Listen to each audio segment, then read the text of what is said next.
Assalamualaikum warahmatullahi wabarakatuh. Alhamdulillah. Wassalatu wassalamu ala ashrafil anbiya'i wal mursalin wa ala alihi wa sahbihi ajma'in. Qala rabbi shrah li sadri wa yassir li amri wahlul 'uqdatam min lisani yafqahu qawli, amma ba'd. Muslimin muslimat dan rahmati Allah sekalian, alhamdulillah bertemu lagi pada pagi ini, meneruskan kehidupan, meneruskan aktiviti kita, meneruskan pengajian kita tanpa rasa risau kan. Alhamdulillah. Tapi tuan-tuan, saya bagi tahu beberapa tempat di luar sana tu ada beberapa aktiviti ibadat bukan ditangguhkan, diredakan. Maksudnya tak dibuat di tempat-tempat yang ramai ada tumpuan tadi, macam solat Jumaat, ya, tak buat solat Jumaat ganti dengan solat lain. Bukan maknanya tak solat, ya. Kelonggaran yang ada dalam agama. Begitu juga di Masjidil Haram hari ini, Kaabah, tak ada lagi dah aktiviti tawaf secara rasmi, ya, beramai-ramai. Kalau ada pun orang-orang yang Allah pilih sahaja dapat tawaf. Cleaner ni tadi, yang kerja tukang cuci tadi, mereka dapat tawaf. Dan paling mengejutkan, ini gambar video terbaru jugalah, ya, bila manusia dah tak ramai tawaf ni, ataupun tak berapa nak ada, rupanya burung duk tawaf sekarang ni. Kau nampak satu video tu, dia duk pusing macam tahu-tahu je, ya. Jadi makhluk seperti ini dia, ya, tak banyak solat macam kita lah. Allah dah aturkan pada dia. Itu tidak mengejutkan. Suatu ketika dahulu, ya, ada satu burung juga 1400 tahun yang dahulu, bukan tawaf ni, menewaskan sebuah tentera yang besar, tentera Abraha. Burungnya nama Ababil, dalam surah Al-Fil, surah gajah. Sehingga tahun itu dipanggil tahun gajah. Gajah datang menyerang, dan gajah yang menyerang yang hebat tadi diserang pula oleh burung utusan Allah SWT. Baik, kita kembali kepada pengajian kita. Nabi Muhammad sallallahu alaihi wasallam, keluarga terdekat Nabi Isa putera Maryam. Al-Bukhari meriwayatkan daripada Abu Hurairah radhiyallahu anhu, dia berkata, aku mendengar Rasulullah sallallahu alaihi wasallam bersabda, aku, iaitu Nabi Muhammad, adalah keluarga terdekat dengan Isa putera Maryam. Para nabi semuanya bersaudara seayah. Tidak ada seorang nabi pun antara aku dan dia, ya. Laisa baini wa bainahu nabiyyun. Ya, jadi nabi ni tuan-tuan, dia bukan datang daripada langit, dia ada keluarga. Ya, dia bukan dewa, bukan manusia yang luar biasa. Kalaupun lain sedikit, ianya adalah Nabi Isa alaihi salam dan beberapa nabi tertentu. Apa lainnya? Nabi Isa ini, cara Allah lahirkan dia, tak ada bapa. Allah tiupkan roh, ya, ke dalam perut ibunya, mendapat zuriat ni tadi. Tapi itu tidaklah pelik sebenarnya, dan kerana dipertikaikan, ya, sebenarnya ada seorang lagi nabi, dua-dua tidak ada, ya, iaitu Nabi Adam alaihi salam. Apa elok, amal pun elok. Dua-duanya tidak ada. Allah ciptakan. Ini permulaan kehidupan manusia. Kenapa tuan-tuan kita beruntung tahu benda ni? Maklumat ni pada kita adalah biasa-biasa. Tetapi di luar sana ada manusia tercari-cari, tercari-cari asal usul manusia, buat kajian yang begitu menjerihkan. Cari, rupanya jumpa dia. Dia kata apa? Manusia ni berasal daripada beruk. Saya rasa dia je lah kot. Kita bukan beruk tuan-tuan, ya. Kita bukan beruk. Memang hujah teori Darwin ini walaupun dipelajari di universiti, di sekolah-sekolah, di kolej-kolej, ya, mudah sangat untuk kita sangkalkan dia tadi. Saya pernah cerita sebelum ni.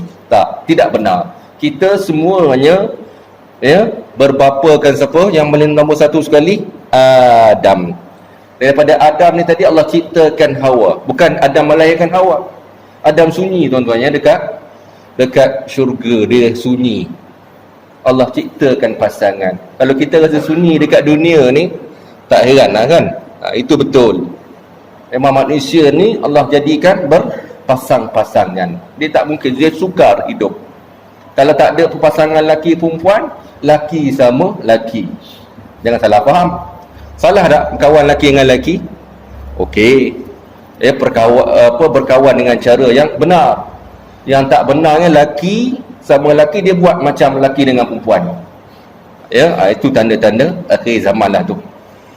Para nabi semuanya bersaudara seayah. Bila tengok rumpun silsilah nabi ini, dia bertemu dengan Nabi Adam alaihi salam ataupun nabi-nabi yang lain juga. Terutamanya Nabi Isa alaihi salam, dia berbeza dengan Nabi Muhammad ini, tentang apa? Keturunan besar keluarganya, dipanggil Bani Israel. Kalau tengok silsilah Nabi Isa dengan Nabi Muhammad, dia bertemu, dan atas lagi kebanyakan Nabi ni bertemu dekat Nabi Ibrahim alaihi salam. Sebab tu lah Nabi Ibrahim dia digelar bapa Nabi ni tadi, bapa sekalian agama ni tadi, antaranya agama Samawi tadi. 3 agama besar, Islam, Kristian dan juga agama Yahudi pada hari ini. Bertemunya di mana? Pada Nabi Ibrahim alaihi salam. Sebenarnya mereka juga asalnya Yahudi dan Kristian yang kita panggil hari ini Islam sebenarnya. Semuanya Islam, tetapi bila mereka mengubah ayat-ayat Allah, mengubah hukum-hukum Allah, mengubah kitab-kitab Allah, sehingga mereka hilang identiti Islam tadi, dan orang pun tak nak panggil dia Islam. Lebih dahsyat lagi kalau Kristian hari ini di negara-negara tertentu, kalimat Allah pun tak ada. Kalimat Allah ini bukanlah satu benda yang kata orang yang lama. Dalam bahasa Arab betul dia panggil kalimat Allah, tapi pada agama yang sebelum Islam, Nabi-Nabi terdahulu, mungkin dia ada istilah-istilah yang lain. Sebagai contohnya dalam kitab Taurat, yang kitab asalnya dikatakan bahasa Aramik, awal daripada Aramik tadi menjadi Ibriyah, disebut Elohim. Lo efshali ashim po ani bidavi average, ahad shtan shalosh ribi'i. Jadi bahasa Hebrew ni masih dipakai sehingga hari ini, walaupun suatu ketika dahulu bahasa ini telah lupus, dah habis, tak ada orang menuturkannya lagi. Cuma yang ada dalam bentuk tulisan-tulisan. Jadi gerakan Jew, International Jew ni tadi, mereka bersidang, kumpul untuk mengangkat balik bangsa mereka tadi. Antaranya mereka menghidupkan balik bahasa mereka, dan mereka berjaya lah. Bila buat kajian bahasa ni, rumpun dengan bahasa Arab ni, rumpun dia sama, bukan keturunan saja sama tuan-tuan kita ni. Kadang-kadang bahasa tadi dia panggil bahasa Arab, bahasa Ibrani ataupun asal lagi Aramik tadi dia panggil bahasa keturunan Samiyah. Itu asal kita ni tadi, begitu. Jadi yang nak dicerita ni adalah pertemuan Nabi Isa alaihi salam kepada Nabi Ibrahim. Ibrahim dengan 2 isteri mendapat 2 zuriat. Daripada 2 isteri tadi bernama siapa? Siapa nama dia? Nabi Ishaq, kan? Betul? Mula-mula Nabi anak pertama dia dapat Nabi Ismail dahulu, bapa ibunya iaitu Hajar. Hajar ni adalah seorang hamba sebenarnya. Hadiah diberi hadiah oleh isteri Nabi yang pertama, namanya Sarah. Baik Sarah ni. Tapi kalau tuan-tuan baca buku sejarah ni, kadang-kadang sumbernya tadi kena berhati-hati. Kadang-kadang ada masalah. Sarah buat penganiayaan lah apa tak. Dua-dua isteri Nabi ni mulia dan hebat, bagus orangnya. Kalau tuan-tuan baca buku yang tertentu, mungkin lain cara penceritaan dia. Sarah hadiahkan kepada suaminya hamba. Jadi hamba ni tuan-tuan pada zaman dahulu sah diperlakukan sebagai seorang isteri. Sebagai contohnya dalam Al-Quran pun, sehingga dalam syariat agama Nabi Muhammad ni tadi yang Allah berikan kepada Muhammad pun, benda tu masih dipraktiskan. Tidak diharamkan sekaligus, tetapi Islam cuba melalui Al-Quran menghapuskan budaya ini sedikit-sedikit sehingga tidak ada lagi. Kalau kita tengok ayat Quran contoh dalam surah An-Nisa menceritakan tentang orang-orang yang diharamkan kahwin, panjang ceritanya, ini tak boleh, tak boleh. Hurimat alaikum ummahatukum wa banatukum wa akhawatukum wa ammatukum wa khalatukum wa banatul akhi wa banatul ukhti wa ummahatukum allati arda'nakum. Panjang dekat satu muka. Kemudian dia masuk wal muhsanatu minan nisa'i illa ma malakat aymanukum. Begitu juga isteri orang tak boleh kita kahwini. Yang illa ma malakat aymanukum, melainkan hamba-hamba yang kamu miliki. Ya, itu dibolehkan. Jadi Hajar ini adalah hamba. Dapat hadiah hamba ni tadi, ya, jadi macam isteri, jadi isterilah. Ya, tak tahulah bagaimana cara mereka kahwin dan sebagainya. Allah lebih mengetahui. Cara ibadat mereka pun sedikit berbeza walaupun banyak persamaan. Ya, dapat dulu anak daripada hamba ni bernama Ismail. Ya, dapat Ismail, barulah dapat pula anak daripada isteri pertamanya bernama Sarah tadi. Jadi di sinilah bermulanya perbezaan tadi. Bila mana orang-orang Yahudi, ya, mereka berketurunan daripada Sarah tadi. Sarah anak tadi siapa nama? Ishak. Dapat anak lagi namanya Ya'qub. Ya'qub ini mula mengambil title gelaran Bani Israel, sehingga nama lain Nabi Ya'qub dipanggil Israel. Ya, itu dia. Jadi orang Yahudi pada hari ini dekat Palestin pandai manipulate ni. Dia bergelarkan mereka ni Israel. Ada benarnya. Letak negara nama Israel. Dia tahu orang Islam tak suka berkaitan dengan sebahagian Israel. Kita pun tak betul juga dalam menggelarkan orang tadi. Israel ni nama bagi Nabi Ya'qub.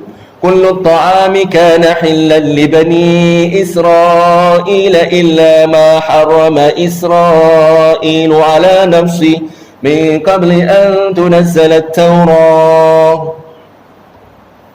Semua makanan ini halal bagi Bani Israel, bagi anak-anak Israel, melainkan apa yang diharamkan oleh Israel atas dirinya.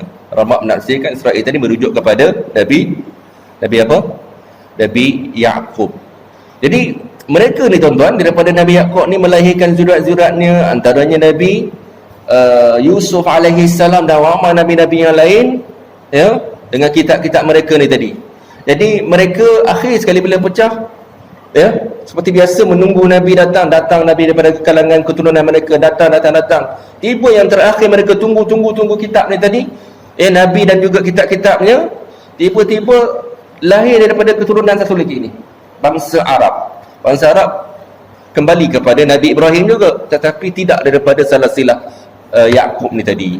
Itu yang mereka tak mau. Ya, adanya darjat kebangsaan ni tadi yang begitu tinggi sekali, asabiyah kepada bangsa keturunan. Tolak Nabi Muhammad mentah-mentah, walaupun Nabi Muhammad datang dengan segala kebenaran, bukti, mukjizat dan seumpama dengannya.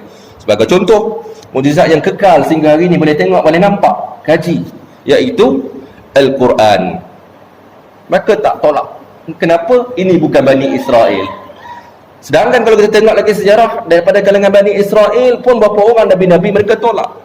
Antara Nabi Isa alaihi salam sendiri mereka tolak, tuan-tuan. Kalau kirakan adat pada pemikiran mereka, zahir mereka dah bunuh Nabi Isa alaihi salam. Bal syubbiha lahum, tapi sebenarnya mereka wa ma qataluhu wa ma salabuhu. Mereka tidaklah membunuhnya, mereka tidak menyalibnya, walaupun mereka menyangka yang mereka telah membunuh dan menyalibnya. Tetapi bal syubbiha lahum, Allah jelmakan wajah orang lain, orang yang paling kuat menentang Nabi Isa ni tadi, berbentuk Nabi Isa. Barrafa'ahu Allah angkat dia di sisi Allah SWT. Jadi Nabi Isa ni dia belum mati sebagaimana kebanyakan orang lain mati, maknanya berpindah ke alam barzakh. Dia dengan jasadnya Allah pindahkan di satu tempat tadi, di sisinya.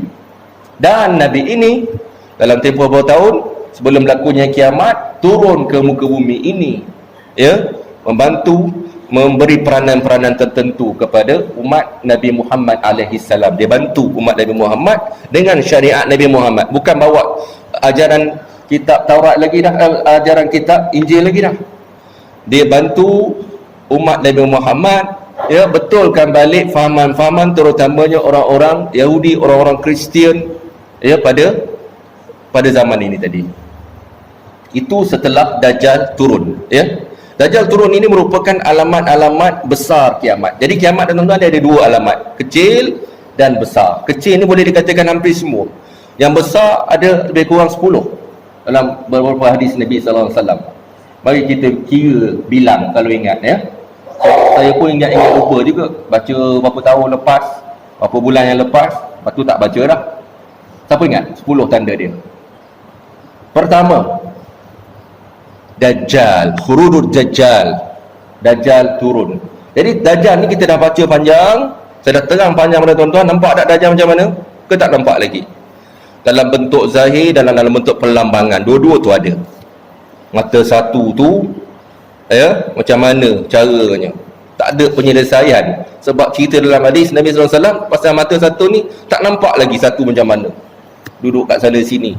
Itu saya fikir kemungkinan dalam bentuk perlambangan. Ada juga yang dalam bentuk fizikal. Okey. Bila Dajjal turun disertai dengan apa? Nabi Isa alaihi salam akan turun. Kemudian yang ketiga, bila Nabi Isa turun, berlaku apa lagi? Turun pula Ya'juj dan Ma'juj.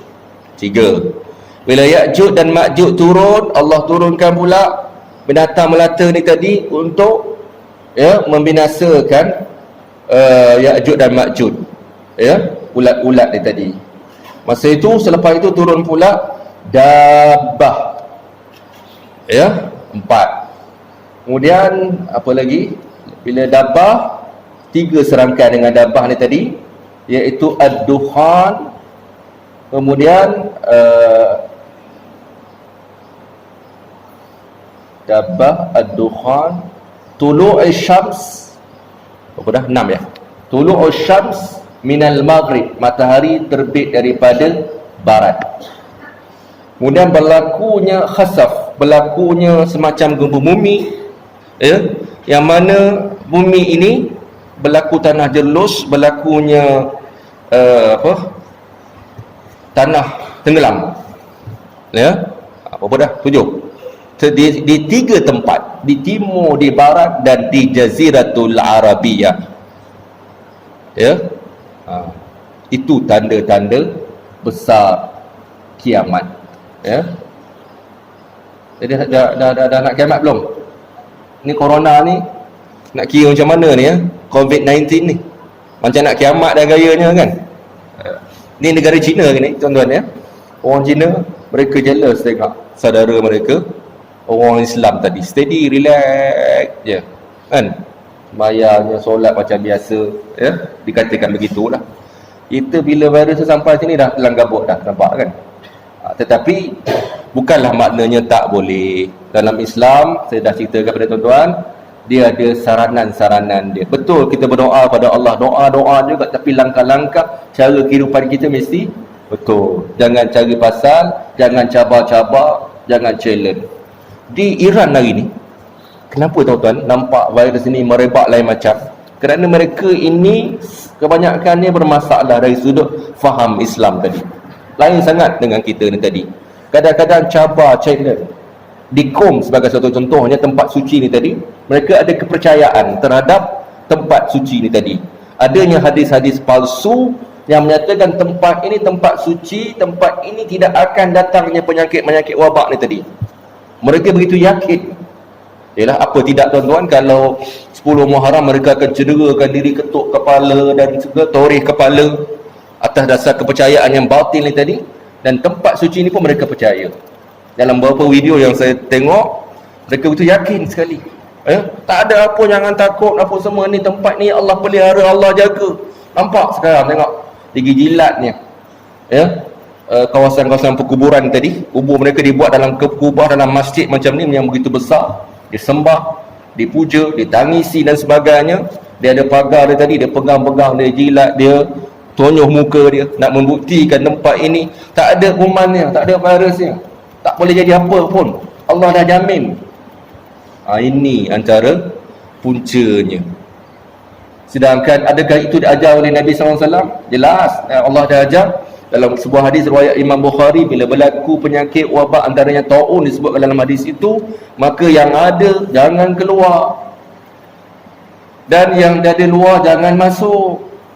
Dibuktikan lagi selepas itu Sayyidina Umar, pada zaman dia tadi berlaku wabak di negara Syam, dia dijadualkan untuk pergi ke tempat itu. Dalam perjalanan tadi, dia disekat, dihalang oleh beberapa orang sahabat lain, beritahu tempat kami ini sedang berlaku wabak penyakit. Apa Sayyidina Umar buat? Bila diingatkan balik dengan hadis Nabi SAW, dia pun berpatah balik, tak pergi. Ini kadang-kadang sengaja cari pasal, ya? Jadi kita ni kadang-kadang lah, patut-patutlah, antara aktiviti yang kita boleh peredakan sedikit, semayang 4 tetaplah 4 rakaat, jangan jadi 2 kan. Kalau 2 tu jangan jadi 1, 4 steady, ya. Kemudian tak perlu berlama-lama berkumpul pada satu-satu tempat dia tadi, bukakan. Dan budaya salam ni tadi, macam ni, yang mana disarankan oleh pihak berkuasa tadi, kurang-kurangkan upah. Tapi susah kan, mesti nak macam ni, buat sementara waktu. Tapi beruntung alhamdulillah menjadi orang Islam, saya tak ada langsung risau tuan-tuan semua ni tadi. Saya yakin sesama kita ni orang yang bersih, berwuduk, siap ambil wuduk kan berkali-kali. Kalau boleh kita nak tambah lagi wuduk ni tadi, jadikan kebiasaan, keluar rumah wuduk, batal dia wuduk, tambah wuduk lagi. Tapi jangan ambil wuduk saja, semayanglah. Wuduk je bukan main, ya. Tambahkan lagi semayang-semayang sunat. Jadi apa lagi, ya, untuk apa lagi kehidupan ni tadi? Mudah-mudahan bila Allah sebut tentang penyakit, kita beringat sentiasa tentang kematian kita, dan berserta dengan tindakan kita yang positif. Jangan bila fikir mati, Allah bila belum mati lagi dia dah mati dah. Stres yang melampau. Relax, steady, ya. Relax steady pun jangan cari pasal. Apa yang berlaku baru ni jamaah tabligh, tuan-tuan, ya, dia berkumpul seluruh dunia tu, ramai tempat tu, saya tahulah memang ramai. Mungkin terleka ataupun tak tahulah, tahu ke tak tahu, Allahu'alam, tak sedar barangkali, galik sangat. Mereka memang orang-orang yang committed dengan agama ni, tinggalkan kerja dan sebagainya, sanggup, terlupa dah. Sekarang ni bangsa-bangsa luar dah pandang serong dah dekat orang-orang Islam, orang Melayu lebih lagi. Inilah geng-geng ni lah menyebabkan virus. Tolong ingat sikit lah, sebelum virus tu sampai ni kat mana dulu, ya. Korang yang makan yang macam-macam tadi kan, buat benda pelik-pelik, ya. Okey, turun Nabi Isa alaihi salam tadi, begitulah ceritanya tadi. Kenapa berbeza sangat, bermasalah sangat kita dengan pengikut Nabi Isa, sedangkan rumpun yang sama? Kerana doktrin-doktrin kefahaman tadi, dan kerana kekufuran. Apa maksud kufur tadi? Dalam Al-Quran ayat yang ke-6 Allah menyebut, innal ladzina kafaru sawa'un 'alaihim a'anzartahum am lam tunzirhum la yu'minun. Khatamallahu 'ala qulubihim wa 'ala sam'ihim wa 'ala absarihim ghishawah wa lahum 'azabun 'azim. Dalam kitab Tafsir Ibn Katsir diceritakan, sesungguhnya orang-orang kafir itu sama sahaja pada mereka, sama ada kamu beri amaran, ingatkan mereka ataupun tidak, mereka tetap tidak akan beriman. Kafaru, Ibn Katsir menafsirkan, menukilkan pandangan-pandangan ulama tentang kafaru. Apa maksud kafaru? Kafir ini maksudnya orang yang enggan mendengar kebenaran, ya, orang yang menutup hatinya tadi, ya, orang yang enggan mendengar, melihat kebenaran tadi. Maka hukuman kepada orang yang macam ini, tidak mahu mendengar, maka kesannya apa? Allah tutup pintu hati. Jadi pintu hati tertutup sebenarnya bermula dengan tindakan mereka sendiri. Kalaulah mereka buka hati mereka, mendengar penjelasan, mendengar hujah-hujah daripada Al-Quran, daripada hadis Nabi, daripada orang-orang Islam ni tentang agama ini, insya-Allah mereka boleh mendapat kebenaran. Ini satu pengajaran untuk kita semua juga sebagai seorang Muslim, ya. Bila sesuatu perkara tu, jadilah pendengar yang baik, dengar dahulu, ya, fikirkan. Yang berlaku pada mereka, mereka memang tak dengar tentang Islam ni tadi, tak baca. Ada seorang penulis orang barat tadi yang terkenal juga, ya, saya lupa nama dia, semalam saya tengok video dia. Dia rasa malu dan rasa bersalah kepada orang Islam. Selama ini tanggapan dia terhadap Islam begitu salah sekali, dan hari ini dia membela balik, menulis buku tentang kebenaran Islam walaupun dia belum Islam lagi. Contohnya, sangkaan mereka tentang orang Islam tadi bahawa kita ni suka berjihad. Bila jihad itu ditafsirkan nak bunuh orang sewenang-wenangnya. Dia menjelaskan kembali maksud jihad dalam agama tadi, terutama dalam surah Al-Baqarah. waqtuluhum haitsu saqiftumuhum wa akhrijuhum min haitsu akhrajukum. Ya, ayat tu panjang, ya. Sebenarnya jihad ini mempunyai makna yang berbeza, makna yang begitu luas. Antara jihad, maksud jihad, ya, yang difahami dalam agama ini bukan maknanya tetap orang. Jihad ini satu usaha, inisiatif yang bersungguh-sungguh dalam jiwa kita melawan. Contohnya tuan-tuan nak datang masjid ni, kena berjihad tak? Ya, berjihad. Angkat selimut tu berat, selimut tu ringan, tapi bila pagi hari dia jadi rasa berat. Badan kita pun ringan sebenarnya, boleh berlari, boleh itu, boleh berkebun, tapi bila pagi nak bangun jadi berat, susah. Itu jihad nama dia. Pergi pula kat masjid, aduh, saya dia terlambat nak pergi masjid ni. Start motor, bateri habis pula. Tahulah skuter, tekan pula. Allah, tak mahu pula dia hidup masa ni. Jenuh saya dah, berpeluh-peluh dah. Geram nak tolak lah tadi. Jihad, ya. Lepas tu bertawasul dengan Allah SWT. Ya Allah, ya, dengan kemuliaan-Mu, hiduplah motor ni tadi. Hidup juga dia akhirnya, dapatlah datang. Itu dipanggil jihad. Melawan nafsu, ya, melawan kehendak-kehendak duniawi kita. Itu namanya jihad. Adapun dari sudut serangan ni tadi, ya, kita menyerang apabila diserang. Sebab itulah dalam Islam ni ada bulan-bulan haram. Tuan-tuan pernah dengar istilah bulan-bulan haram tadi? Lama dulu lagi dah. Apakah? Bilakah bulan-bulan haram tu? Ingat tak? Ya, siapa boleh ingat? Apa maksud ke bulan haram tadi? Bulan berapa haram tadi? Ya, Zulkaidah, Zulhijjah, Muharram dan apa maksud ni?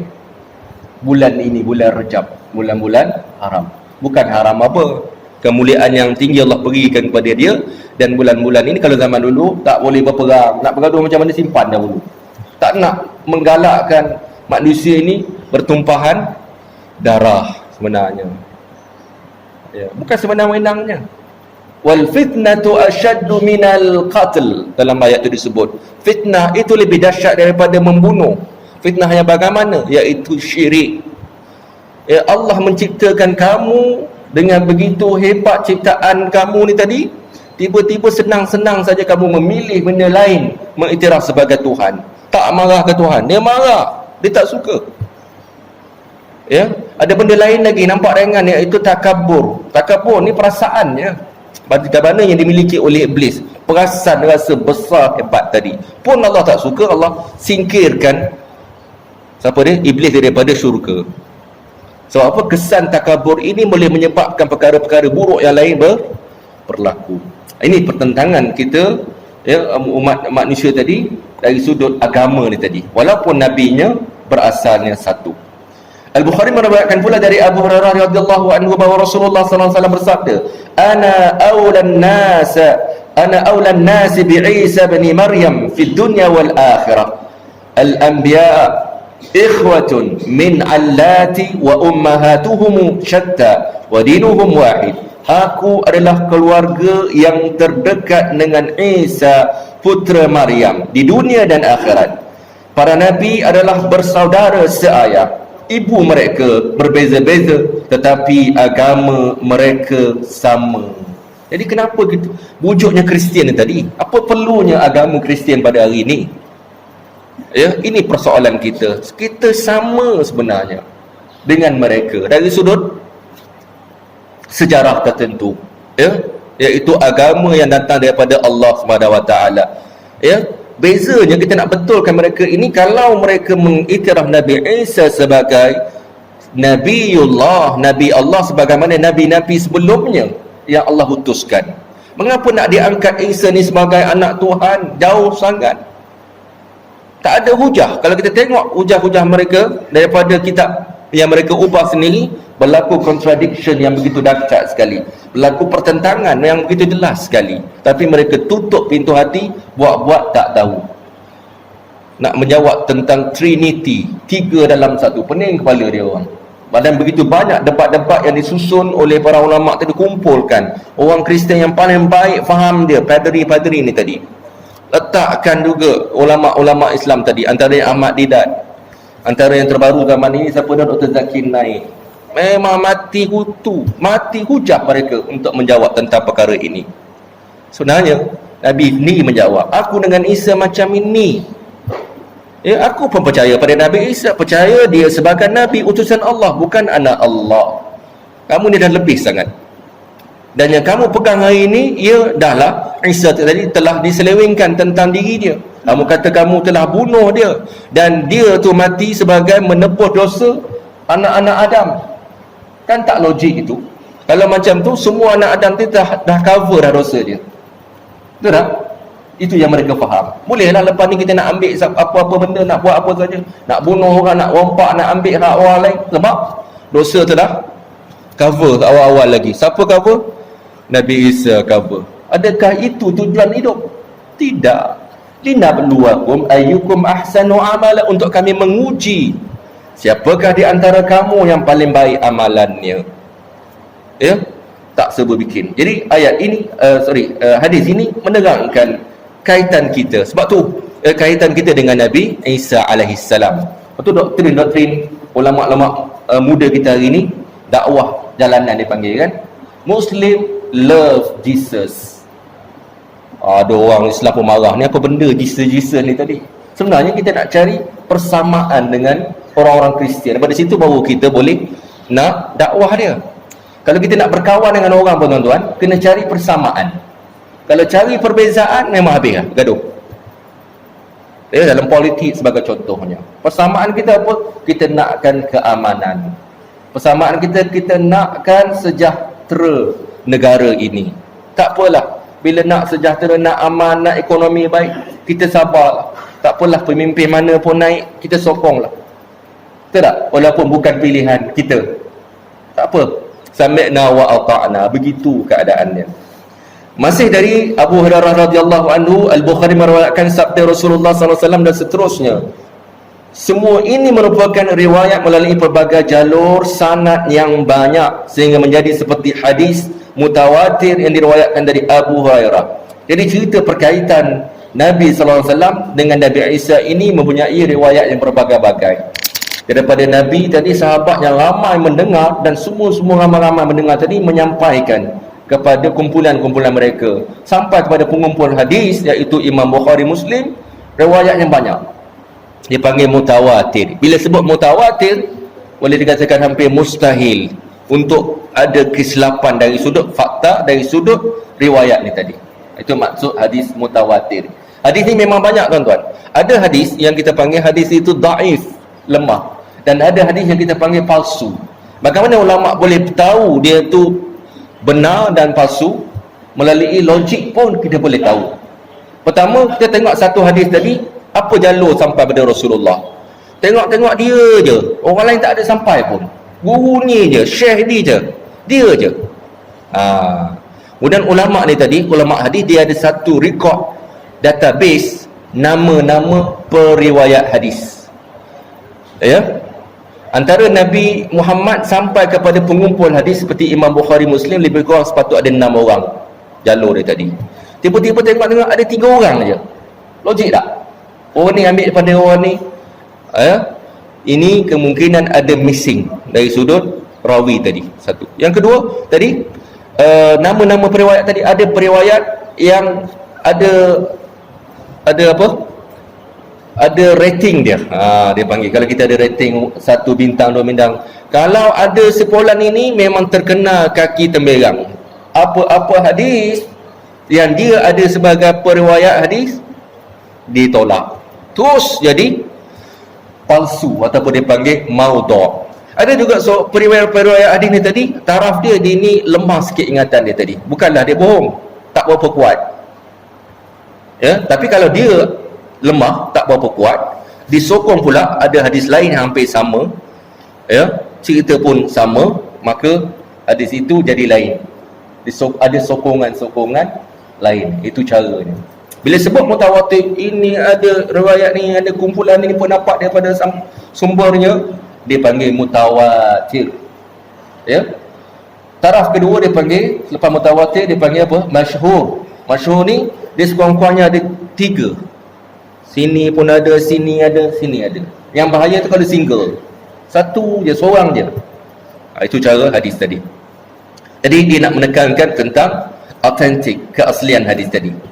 Baik, seterusnya sifat Nabi Isa AS, putera Maryam, dan sifat umat akhir zaman. Dalam Sahih Bukhari dan Sahih Muslim terdapat riwayat daripada Abu Hurairah radhiyallahu anhu di mana Rasulullah SAW bersabda, yang bermaksud, pada malam aku diisrakan, aku bertemu dengan Nabi Musa. Baiklah, aku jelaskan ciri-cirinya. Ternyata dia adalah seorang lelaki jangkung, tawilun rajilun ras, maksudnya tinggi, ya. Jangkung ni sebenarnya tawil, ya. Rambut kepalanya berombak-ombak seperti orang dari Syanu'ah disebut dalam hadis ini. Syanu'ah, saya pun tak tahu Syanu'ah tu kawasan mana, satu kawasan tempat, ya. Rasul bersabda, dan aku bertemu pula dengan Nabi Isa. Baiklah, aku jelaskan ciri-cirinya. Lalu baginda katakan, aku lihat dia Nabi Isa ni bagaimana? Berkulit kemerah-merahan. Kalau kita tengok gambar Nabi Isa yang mereka cuba gambarkan, lukis tu, gambar warna apa? Kalau duduk kat Eropah, muka orang Eropah. Betul tak? Duduk dekat India, muka macam orang India. Jesus duduk kat China macam orang China. Yang duduk dekat belah-belah Malaysia ni tak nak ambil gambar orang Malaysia, orang Melayu. Ambil orang putih juga, kan? Nampak tak logik. Jadi di situ saja sudah tak logik dah.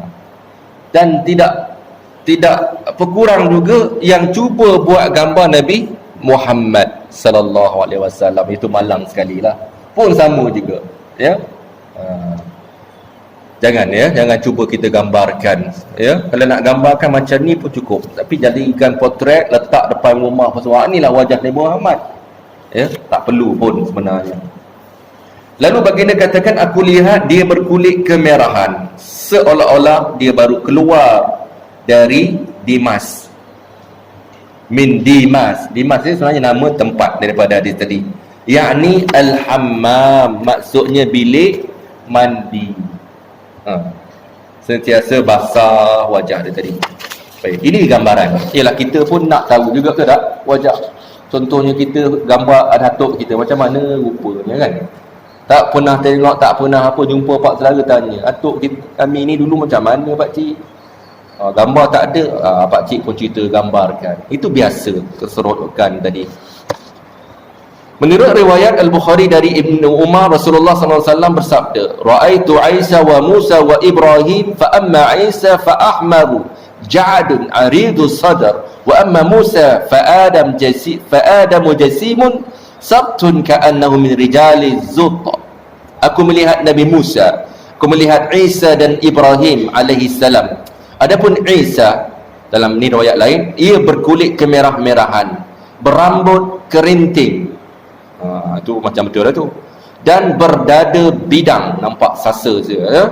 Adapun Nabi Musa berkulit sawa matang. Matang macam mana? Orang mana, ya? Macam orang Melayu lah, kan? Berperawakan tinggi besar, berambut lurus seperti orang Zud. Lagi disebut di sini, sedang menurut riwayat Bukhari dan Muslim dari Ibnu Umar radhiyallahu anhu bahawa dia berkata, pada suatu hari Rasulullah SAW menceritakan tentang si bermata satu, Dajjal, di tengah orang ramai. Yang maksudnya, sesungguhnya Allah Ta'ala tidak bermata satu. Ketahuilah bahawa ia bermata satu, si bermata satu, iaitu Dajjal itu cacat mata kanannya. Matanya bagaikan anggur yang mengapung di atas air. Allah Ta'ala memperlihatkan kepadaku dalam mimpi di sisi Kaabah seorang lelaki berkulit sawa matang dengan warna paling indah yang pernah dilihat pada kulit sesiapa pun. Dia biarkan hujung rambutnya terurai antara kedua-dua bahunya. rambutnya berombak, kepalanya seolah-olah menitiskan air. Dia letakkan kedua-dua belah tangannya di bahu dua lelaki sambil bertawaf mengelilingi Kaabah. Maka aku bertanya, siapakah ini? Mereka menjawab, Al-Masih putra Maryam. Dan di belakangnya aku melihat seorang lelaki berambut pendek. Dia meletakkan kedua-dua belah tangannya di bahu seorang lelaki sambil bertawaf mengelilingi Kaabah. Maka aku berkata, siapakah ini? Mereka menjawab, si bermata satu Dajjal. Jadi sahabat-sahabat Nabi ini kadang-kadang excited tuan-tuan ya, bertanya kepada Nabi ataupun menunggu-nunggu cerita Nabi tentang gambaran-gambaran objek ataupun individu-individu yang Nabi sebutkan namanya ya. Isanya, Maryam bagaimana ya. Pada pandangan saya juga ulama-ulama kita hari ini bukan satu keperluan besar untuk kita betul-betul nak melihat. Gambaran tu perlu juga nak tengok kan. Macam inilah, ada satu benda dekat dunia ni tadi tuan-tuan ya, angin. Tuan-tuan ada tak bercita-cita nak tengok rupa angin macam mana? Kita ambil color tadi, spray lah dekat udara, nampaklah dia bergerak, tapi itu bukan angin. Angin ini satu benda yang tak berkala. Kemudian daripada angin ni tadi, udara ni tadi, ada pula gas namanya oksigen, namanya hidrogen, namanya karbon dioksida, ataupun nama macam-macam lah, nama yang bau busuk dan sebagainya. Dapat tak kita tengok dia, rupa dia tadi? Tak, kita pasti tidak akan dapat melihatnya. Kita boleh melihat dengan akal kita ya, itu sahaja, dengan pemikiran itu pun sudah memadai. Namun begitu tuan-tuan, kalaulah kita diberi peluang oleh Allah SWT melihat wajah-wajah Nabi tadi, pastinya berbeza. Pernah seorang wanita, satu temu ramah di negara Arab tadi, rancangan nama dia Lau Kana Bainana, kalaulah dia ada bersama kita, maknanya merujuk pada Nabi Muhammad. Dia temu ramah dekat apa, pasar raya, seorang perempuan bernikah. Apa pandangan puan ya? Bahasa Arab dia tak ada masalah macam kita nak guna puan ke cik, tak tahu kahwin tak kahwin ya. Ma ra'yuki law kana al-habibu bainana. Apa pandangan cik, puan, apa semua ni jika sekiranya orang yang kita kasihi iaitu Nabi SAW tadi ada bersama kita? Tak ada jawab, tunggu mengalir air mata, menangis dia. Macam suami dia lah pula dia buat. Jadi kecintaan dia kepada Nabi SAW begitu tinggi. Saya pun terkejut tengok, nak nangis buat apa? Punya tuan-tuan, manusia ni tahap keimanan mereka ni berbeza-beza. Kita ni nampak rambut sama hitam, keyakinan begitu tinggi.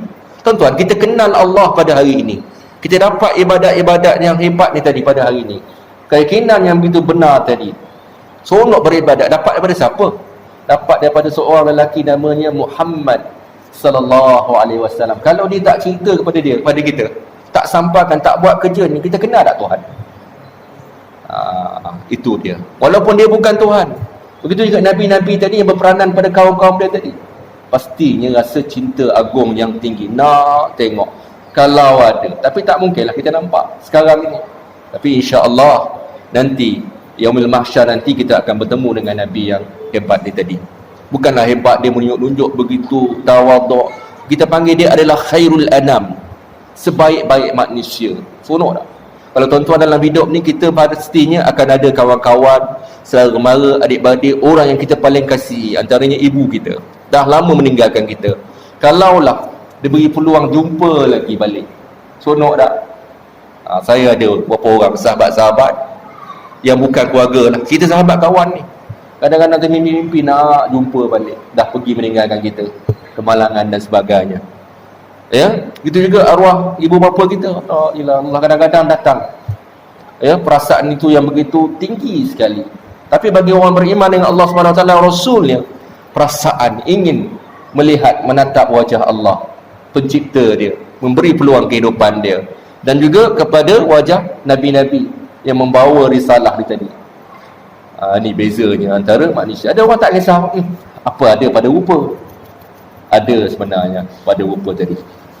Jadi sebab itulah Nabi cuba gambarkan kepada orang ramai bentuk-bentuk ya keadaan nabi-nabi ni tadi. Jadi Nabi ini tak adalah besar, panjang tadi. Ada satu kubur saya pergi di Jordan tadi kan, kubur Nabi apa saya tak ingat, tapi panjang sangat. Nabi apa, siapa ingat? Ya, jadi susah nak jawab. Walaupun panjang, dia panjang tapi dia kurus kubur tu. Patutnya panjang, mestilah lebar kan. Di situ dah nampak tak logik dah. Jadi kalau saya bawa masa tu bawa kawan-kawan daripada Malaysia dia tadi, keluarga daripada Malaysia tadi, dia nak jawab. Kalau macam tu kubur dia, kurus macam ni, tapi 20 kaki panjang ni, agaknya dia kurus macam tu ke? Nabi Adam, betul ke dia panjang sebegitu? Dan juga besar sebegitu? Kalau betul panjang sebegitu, ada manusia sebegitu, maka anak cucu cicit dia, generasi beberapa generasi, mesti besar dia. Dan pernah tak ditemui rangka-rangka tulang ataupun fosil?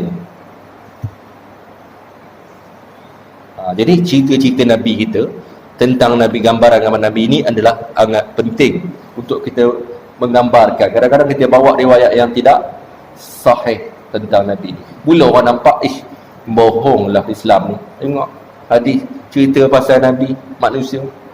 Jadi kita kena berhati-hati dengan hadis-hadis yang meriwayatkan, menggambarkan tentang saiz manusia. Yang tuan-tuan banyak nampak video-video, gambar-gambar seolah-olah gambar orang dulu ni besar, satu badan kita, badan kepala dia sahaja. Ini kena berhati-hati. Setakat ini memang tidak ada lagi tulang yang sebegitu. Yang ada gambar ni tuan-tuan dia boleh buat, boleh edit. Saya takut bila kita membawa riwayat-riwayat yang sebegitu menggambarkan tentang saiz Nabi-Nabi yang besar dan sebagainya, takut tak betul dan menjauhkan lagi orang dengan agama ni tadi. Jadi benda yang tak pasti jangan sampaikan. Betul juga kita perhatikan dekat masjid ni pun, grup kumpulan WhatsApp kita ni tadi, macam-macam kongsi. Ceklah dulu. Saya pun dapat macam-macam benda, tak ada kita nak kongsi. Berita-berita yang tak pasti lagi. Ni Kaabah ni macam ni, ini Cina ni macam ni. Tengok tu tabayyun. Tak kongsi apa dapat lagu ke, kongsi ada video. La ilaha illallah. Ini grup masjid. Bukan gosip. Tabayyun. Wallahu a'lam. Mudah-mudahan kita mendapat pengajaran daripada apa yang kita pelajari pada hari ini, insya-Allah. Mohon maaf sekali lagi atas segala kekurangan. Aqulu qauli hadza wa astaghfirullahal azim li wa lakum wa lisairil muslimin wal muslimat. Wassalamu alaikum warahmatullahi wabarakatuh.